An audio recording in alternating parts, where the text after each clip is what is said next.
नमस्कार। राज्य शिक्षा शोध एवं प्रशिक्षण परिषद बिहार पटना में आपका पुनः स्वागत है।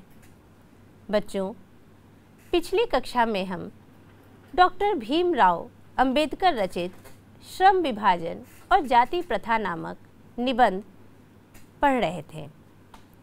बच्चों, पिछली कक्षा में हमने निबंध के 2 अनुच्छेदों को पढ़ा था। आइए आज की कक्षा में हम इस निबंध को आगे बढ़ाते हैं। निबंध का अनुच्छेद 3 आपको स्क्रीन पर दिखाई दे रहा होगा। मैं इसका वाचन करती हूँ। तत्पश्चात हम इस अनुच्छेद में अंबेडकर क्या कहना चाहते हैं इसकी चर्चा करेंगे। 3 अनुच्छेद है, जाति प्रथा पेशे का दोषपूर्ण पूर्व निर्धारण ही नहीं करती, बल्कि मनुष्य को जीवन भर के लिए एक पेशे में बांध भी देती है, भले ही पेशा अनुपयुक्त या अपर्याप्त होने के कारण वह भूखों मर जाए। आधुनिक युग में यह स्थिति प्रायः आती है, क्योंकि उद्योग धंधों की प्रक्रिया व तकनीक में निरंतर विकास और कभी-कभी अकस्मात परिवर्तन हो जाता है, जिसके कारण मनुष्य को अपना पेशा बदलने की आवश्यकता पड़ सकती है। और यदि प्रतिकूल परिस्थितियों में भी मनुष्य को अपना पेशा बदलने की स्वतंत्रता न हो, तो इसके लिए भूखों मरने के अलावा क्या चारा रह जाता है। हिंदू धर्म की जाति प्रथा किसी भी व्यक्ति को ऐसा पेशा चुनने की अनुमति नहीं देती है जो उसका पैतृक पेशा न हो, भले ही वह उसमें पारंगत हो। इस प्रकार पेशा परिवर्तन की अनुमति न देकर जाति प्रथा बेरोजगारी का एक प्रमुख व प्रत्यक्ष कारण बनी हुई है। बच्चों, इस अनुच्छेद में अंबेडकर जी यह कहना चाहते हैं कि भारत में जो बेरोजगारी का प्रमुख एवं प्रत्यक्ष कारण है, वह कारण अशिक्षा, गरीबी से भी बढ़कर जाति प्रथा है। कारण क्या है? कारण यह है कि जाति प्रथा से संबंधित व्यक्ति जो विशेष जाति के हैं, उन्हें केवल वही कार्य करने की अनुमति मिली है।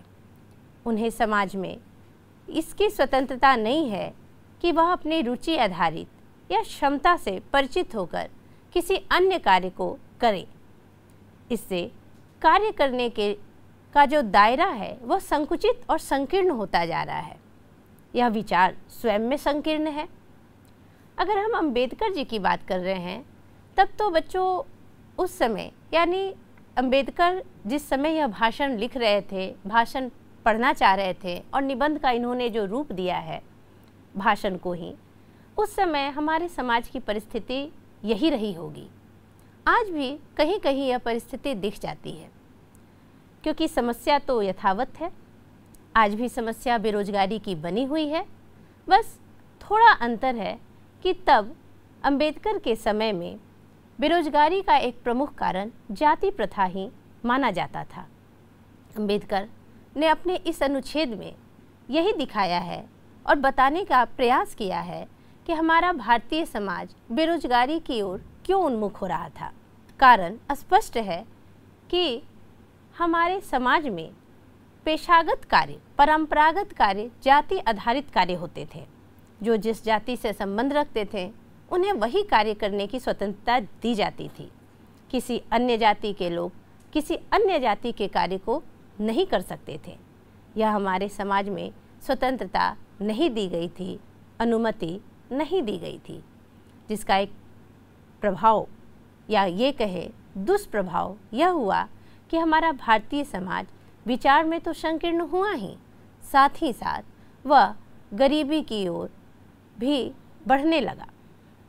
बच्चों, अभी अभी हमने जिस अनुच्छेद को पढ़ा और उसके सार को समझा, आइए उसके कुछ प्रमुख बिंदुओं को पुनः देख लें। इस अनुच्छेद के प्रमुख बिंदु हैं, पहला है जीवन भर के लिए एक पेशे में बंधना, यानी आप जिस पेशे में हैं, जिस जाति के हैं, उससे संबंधित पेशे में जीवन भर आपको बने रहना होगा। उससे आपको छूट नहीं है, आप दूसरी जगह कार्य नहीं कर सकते हैं। तत्कालीन भारतीय सामाजिक व्यवस्था यही बनी हुई थी। दूसरा प्रमुख बिंदु है पैतृक पेशा परिवर्तन की अनुमति का न होना। अंबेडकर ने तत्कालीन समाज की स्थिति को बयां किया है और बताया है कि जो पैतृक पेशा था, यानी परंपरागत पेशा जो घर में चले आ रही थी, उससे परिवर्तन की अनुमति नहीं मिलती थी। लोगों को बिना चाहे भी वही पेशा अपनाना पड़ता था। तीसरा प्रमुख बिंदु है जाति प्रथा भारत में बेरोजगारी का प्रत्यक्ष व प्रमुख कारण। अंबेडकर मानते थे कि भारत में यदि बेरोजगारी का प्रत्यक्ष व प्रमुख कारण है तो वह कारण है जाति प्रथा, क्योंकि जाति ने हमें कई बंधनों में बांध रखा था और यही कारण था कि जब आप किसी बंधन में कार्य करते हैं, स्वतंत्रता आपको नहीं दी जाती है, तो आपके कार्य करने की क्षमता भी विकसित नहीं हो पाती, वह बंध जाती है, कुंद जाती है। आइए आगे के अनुच्छेद को पढ़ते हैं। आगे के अनुच्छेद में अंबेडकर कहते हैं कि इस प्रकार हम देखते हैं कि श्रम विभाजन की दृष्टि से भी जाति प्रथा गंभीर दोषों से युक्त है। जाति प्रथा का श्रम विभाजन मनुष्य को स्वेच्छा पर निर्भर नहीं रहता। मनुष्य की व्यक्तिगत भावना तथा व्यक्तिगत रुचि का इसमें कोई स्थान अथवा महत्व नहीं रहता। इस आधार पर हमें यह स्वीकार करना पड़ेगा कि आज के उद्योगों में गरीबी और उत्पीड़न इतनी बड़ी समस्या नहीं है जितनी यह कि बहुत से लोग निर्धारित कार्य को अरुचि के साथ तथा केवल विवशतावश करते हैं। ऐसी स्थिति स्वभावतः मनुष्य को दुर्भावना से ग्रस्त रहकर टालू काम करने और कम काम करने के लिए प्रेरित करती है। ऐसी स्थिति में जहाँ काम करने वालों का न दिल लगता हो और न दिमाग, कोई कुशलता कैसे प्राप्त की जा सकती है। अतः यह निर्विवाद रूप से सिद्ध हो जाता है कि आर्थिक पहलू से भी जाति प्रथा हानिकारक प्रथा है, क्योंकि यह मनुष्य की स्वाभाविक प्रेरणा, रुचि व आत्मशक्ति को दबाकर उन्हें अस्वाभाविक नियमों में जकड़कर निष्क्रिय बना देती है। बच्चों, अभी अभी हमने अनुच्छेद के जिस अंश को पढ़ा है, निबंध में अंबेडकर का मानना था कि कोई भी कार्य यदि हम टालने की प्रवृत्ति से करेंगे या बिना इच्छा के करेंगे तो उस कार्य में कुशलता कैसे प्राप्त होगी।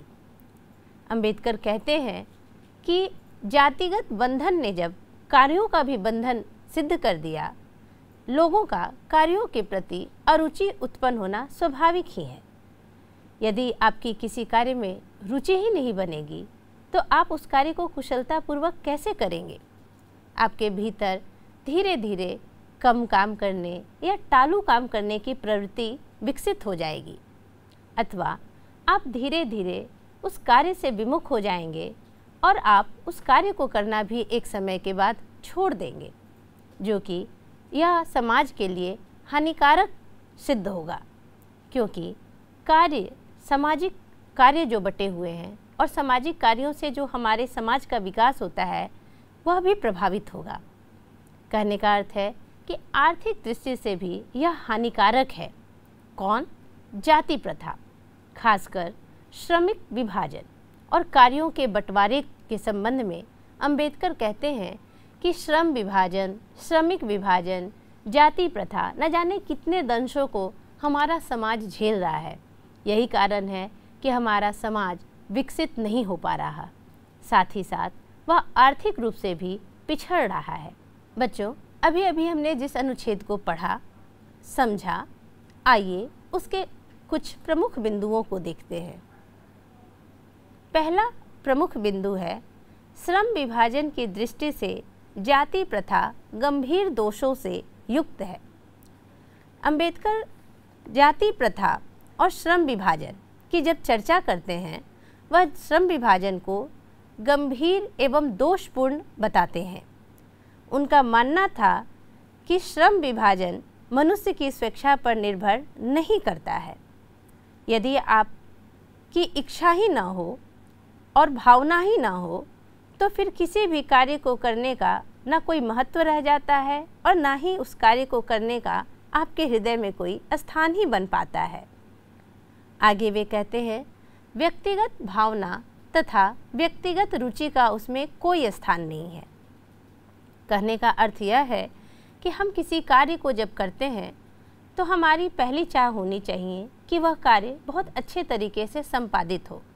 साथ ही साथ उस कार्य से हम इस तरह जुड़ जाते हैं, एकदम भावना, जो भावना कहते हैं, वह कार्य के साथ हमारा कार्य और भाव व्यापार दोनों जुड़ जाता है। किंतु जब कार्य करने की आपको स्वतंत्रता ही नहीं दी जाएगी, ना ही कार्य करने के लिए चयन की स्वतंत्रता दी जाएगी कि आप किस कार्य को करना चाहते हैं और किस पद्धति से करना चाहते हैं, तो आप भला उस कार्य में करने में कैसे सक्षम होंगे, कैसे उस कार्य के प्रति आपकी सद्भावना बनेगी। अंबेडकर इसी को समझाने का प्रयास करते हैं। आगे वे कहते हैं कि टालू काम और कम काम करने की प्रवृत्ति का विकास। निश्चित है कि यदि आपकी रुचि नहीं होगी तो आप किसी भी कार्य को टालने ही लगेंगे।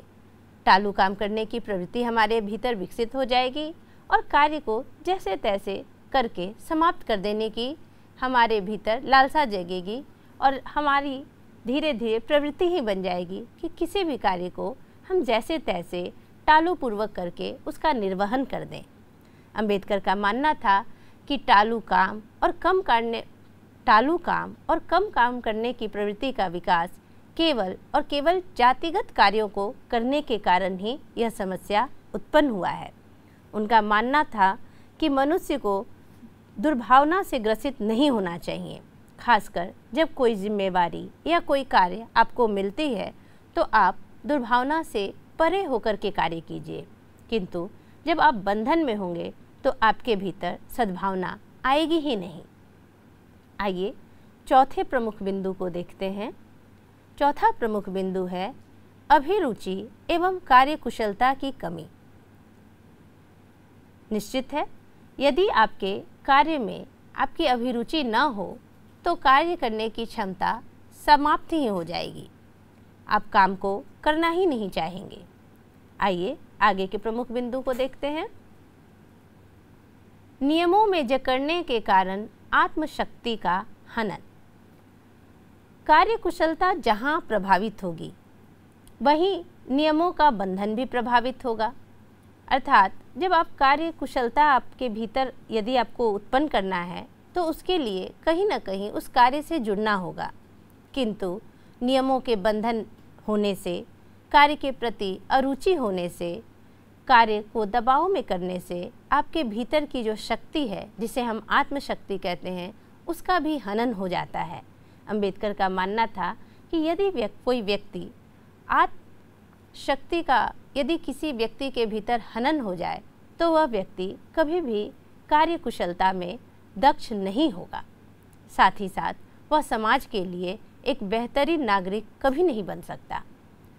आगे वे कहते हैं, जो प्रमुख बिंदु में हम देख सकते हैं, आर्थिक दृष्टि से हानिकारक प्रणाली एवं बेकारी की समस्या। आर्थिक दृष्टि से हानिकारक प्रणाली किसे कह रहे हैं? जाति प्रथा और जाति आधारित कार्यों की प्रणाली को अंबेडकर ने हानिकारक प्रणाली बताया है। उनका मानना था कि यह प्रथा जो है वह हानिकारक प्रणाली को एक रास्ता बना रही है, उसको रास्ता दिखा रही है। यदि हम जाति से बंधे हुए कार्य करेंगे तो यह समाज में एक दिन बेकारी की समस्या बनकर उभरेगा और एक ऐसी समस्या उत्पन्न होगी हमारे विशाल भारतीय समाज में, जिसका समाधान करना अत्यंत ही कठिन कार्य सिद्ध होगा। तो बच्चों, अभी तक हमने निबंध को पढ़ा। आइए अब हम इस निबंध के आखिरी अनुच्छेद को पढ़ते हैं।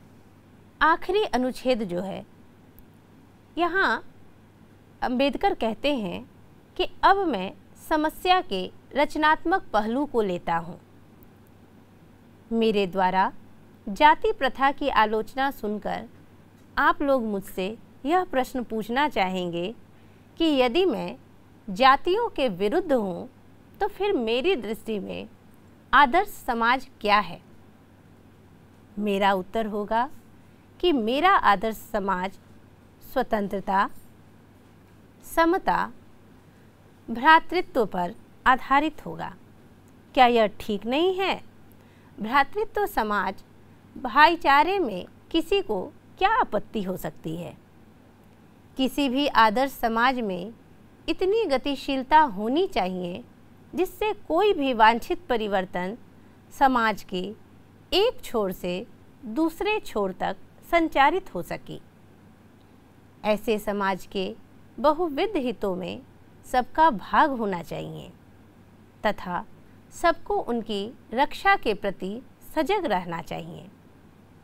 सामाजिक जीवन में अबाध संपर्क के अनेक साधन व अवसर उपलब्ध रहने चाहिए। तात्पर्य यह कि दूध पानी के मिश्रण की तरह भाईचारे का यही वास्तविक रूप है और इसी का दूसरा नाम लोकतंत्र है, क्योंकि लोकतंत्र केवल शासन की एक पद्धति ही नहीं है। लोकतंत्र मूलतः सामूहिक जीवनचर्या की एक रीति तथा समाज के सम्मिलित अनुभवों के आदान प्रदान का नाम है। इसमें यह आवश्यक है कि अपने साथियों के प्रति श्रद्धा व सम्मान का भाव हो। बच्चों, अभी अभी हमने अनुच्छेद को पढ़ा और इस अनुच्छेद में अंबेडकर केवल समस्या को नहीं रखते हैं, बल्कि उपरोक्त 4 अनुच्छेद में उन्होंने समस्या रखा है, लेकिन जो ये 5वां और आखिरी अनुच्छेद है, यहाँ इन्होंने समाधान रखा है। किस रूप में? इन्होंने समस्या को भी रचनात्मक माना है। इनका मानना है कि यह एक इतनी बड़ी भी समस्या नहीं है जिसका समाधान ही ना हो सके। इन्होंने इसके समाधान के 1-2 हमें उपाय भी बताए हैं। वह युक्ति क्या है? वह युक्ति है आदर्श समाज की संकल्पना। अंबेडकर आदर्श समाज की बात करते हैं, आदर्श लोकतंत्र की बात करते हैं। इनका मानना था कि समाज कैसा हो? क्या जाति और कार्य, श्रमिक विभाजन ऐसी स्थिति से बना हुआ एक समाज हो? नहीं। अंबेडकर का मानना था कि एक ऐसा समाज हो जो आदर्श उपस्थित कर सके। और आदर्श समाज कैसे उपस्थित होगा? जब लोगों के बीच से जाति प्रथा हट जाए, जाति समस्या, उसकी संकीर्णताएं जब हट जाएं, तभी हमारा समाज आदर्श समाज कहलाएगा। स्वतंत्रता, समता, भ्रातृत्व की भावना, आपसी सहयोग की भावना जब हमारे समाज में आएगी, तभी हमारा समाज एक आदर्श समाज का रूप ले सकेगा। साथ ही साथ इन्होंने लोकतंत्र की भी बात की है कि लोकतंत्र क्या है, किस प्रकार हम लोकतंत्र से अपने समाज को एक व्यवस्थित समाज बना सकते हैं।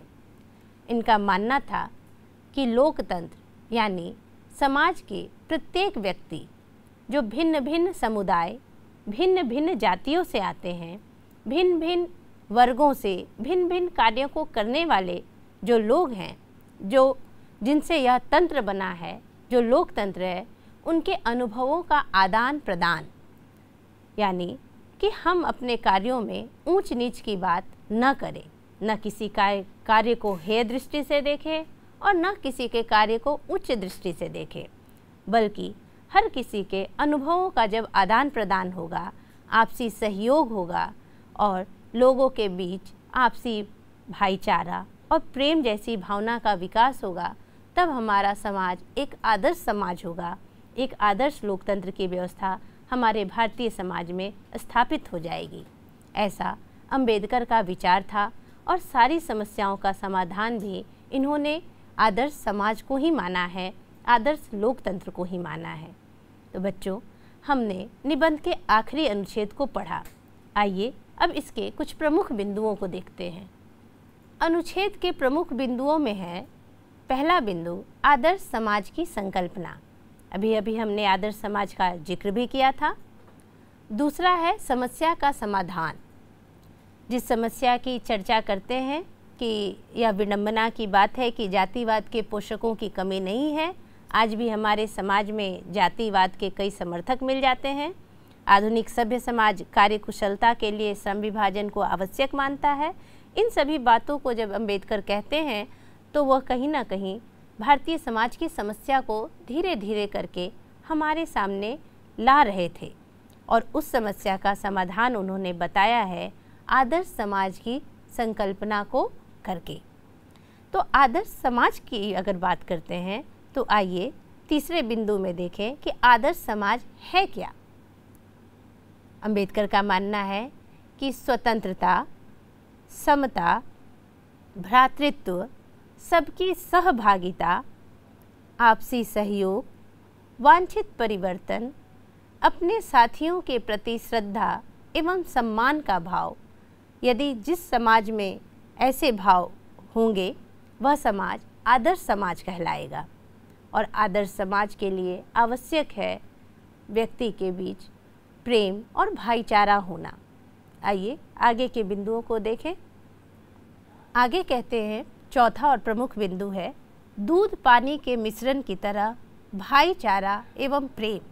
अंबेडकर का मानना था कि हमारे समाज में, खासकर भारतीय समाज की बात जो कर रहे हैं, हमारा समाज का तात्पर्य है भारतीय समाज। भारतीय समाज में विभिन्न धर्म के लोग रहते हैं, विभिन्न जाति के हैं और जातियों में भी विभिन्न वर्ग के लोग हैं। हर प्रकार की वेशभूषा, खान पान, संस्कृति, ऐसे लोगों के बीच अलगाव न हो बल्कि दूध पानी की तरह उनका मिश्रण हो। जिस तरह दूध में पानी मिल जाने से दूध को अलग नहीं किया जा सकता और पानी को अलग नहीं किया जा सकता, वैसे ही हमारे समाज में विभिन्न संस्कृतियां हैं, वे आपस में इतनी घुल मिल जाए, विभिन्न समाज, विभिन्न समुदाय आपस में इतने घुल मिल जाए जो दूध पानी के मिश्रण की तरह हों। ऐसा ही भाईचारा और प्रेम हमारे समाज में जब व्याप्त हो जाएगा तो समाज की जो बुराइयां हैं, कमियां हैं, वो सारी दूर हो जाएंगी। आइए और आगे के बिंदु को देखें। पांचवा और आखिरी बिंदु है लोकतंत्र। लोकतंत्र की चर्चा करते हुए अंबेडकर कहते हैं कि सामूहिक जीवनचर्या तथा रीति तथा समाज के सम्मिलित अनुभवों का आदान प्रदान का नाम। लोकतंत्र की चर्चा करते हुए अंबेडकर कहते हैं कि सामूहिक जीवनचर्या और रीति और समाज के मिले जुले अनुभव, जब सारे अनुभवों का आदान प्रदान होगा तो हम एक दूसरे के कष्ट को समझ सकते हैं, एक दूसरे के सुख दुख में जब शामिल होंगे, एक दूसरे के परेशानियों से जब हम अवगत होंगे, तब हमारे समाज में कहीं भी वैमनस्य या फिर दूरी नहीं रहेगी, किसी में ऊंच नीच का भाव नहीं होगा। जब हम एक दूसरे की समस्याओं से अवगत होंगे, एक दूसरे के परेशानियों को जानेंगे, तब निश्चित तौर पे हमारे भीतर उनके प्रति संवेदना ही उत्पन्न होगा। और जब सारी रीति रिवाज, विभिन्न समुदाय एक हो जाएंगे, तभी वास्तव में वह लोकतंत्र बन पाएगा। अंबेडकर ने बच्चों इतनी व्यापक दृष्टि रखा है श्रम विभाजन और जाति प्रथा नामक निबंध के माध्यम से। चूँकि यह भाषण था, मैंने शुरू में भी जो पिछली कक्षा में हमने पढ़ा था उसकी शुरुआत जब हमने की थी तो हमने इसी पर चर्चा की थी कि यह एक अध्यक्षीय भाषण के रूप में तैयार किया गया था, लेकिन आयोजकों की सहमति नहीं बन पाने के कारण वह सम्मेलन ही स्थगित हो गया और यह भाषण नहीं पढ़ा जा सका। निश्चित तौर पर यह भाषण क्रांतिकारी भाषण नहीं है। क्यों? क्योंकि लाहौर में सन 1936 में जब यह पढ़ा जाना था तब वहाँ भी समाज के कई वर्गों के लोग उपस्थित रहते और उन्हीं लोगों के बीच में समाज की समस्याओं को रखा जाना था। अंबेडकर ने अपनी क्रांतिकारी दृष्टि को अपने भाषण में उतार रखा था, किंतु वह तब न पढ़ा जा सका। बाद में इसे एक स्वतंत्र पुस्तिका के रूप में लाया गया और इसका श्रेय ललई सिंह यादव को जाता है, जिन्होंने हिंदी में इसका रूपांतरण किया। और बच्चों, सबसे अधिक श्रेय जाता है यह पाठ जो हमारे गोधुली में संकलित है इसे, क्योंकि हम इस पाठ को पढ़कर अपने भारतीय समाज के जो कमियां हैं, जो विशेषताएं हैं, जो हम अपने भारतीय समाज से अपेक्षा रखते हैं, जो समाज हमसे अपेक्षा रखता है, हम उस तक समझ पाते हैं, उस तक हमारी दृष्टि जा पाती है। अंबेडकर ने यह रचना ऐसी लिखी है जो सर्वकाल व्याप्त रहेगी, सदैव प्रासंगिक रहेगी। आज भी हमारा भारतीय समाज जातिगत व्यवस्था से कहीं न कहीं त्रस्त हो रहा है। कुछ परिवर्तन भी हुए हैं, जैसे अब श्रम विभाजन और श्रमिक विभाजन की बहुत अधिक बात नहीं रही है। हमारे समाज में अब कार्य करने की स्वतंत्रता दी गई है। कोई भी कार्य कर सकता है, चाहे वह किसी भी जाति का हो, अब उसे यह स्वतंत्रता मिल चुकी है। किंतु आखिर समाज में यह परिवर्तन आया कैसे? निश्चित तौर पर अंबेडकर के विचारों के प्रचार और प्रसार से ही हमारा समाज आज परिवर्तित हो गया है। इस निबंध को पढ़ा जाना इसलिए भी आवश्यक था क्योंकि तत्कालीन समाज की सोच क्या थी और अंबेडकर की सोच क्या थी, और जिसका परिणाम आज हम क्रांति के रूप में देख रहे हैं कि आज हमें क्या स्वतंत्रता मिली है और तब किस परतंत्रता में लोग जी रहे थे, इसका हम तुलना भी कर सकते हैं। अंबेडकर ने यह निबंध लिख करके हमें भारतीय समाज के प्रति और आने वाले समाज का भी संवाहक बनाया है। तो बच्चों, इस निबंध को अच्छे से पढ़ लिया है और समझ भी लिया है। अब अगली कक्षा में हम इस पाठ से संबंधित कुछ प्रश्न उत्तर एवं शब्द निधियों को भी जानेंगे। धन्यवाद।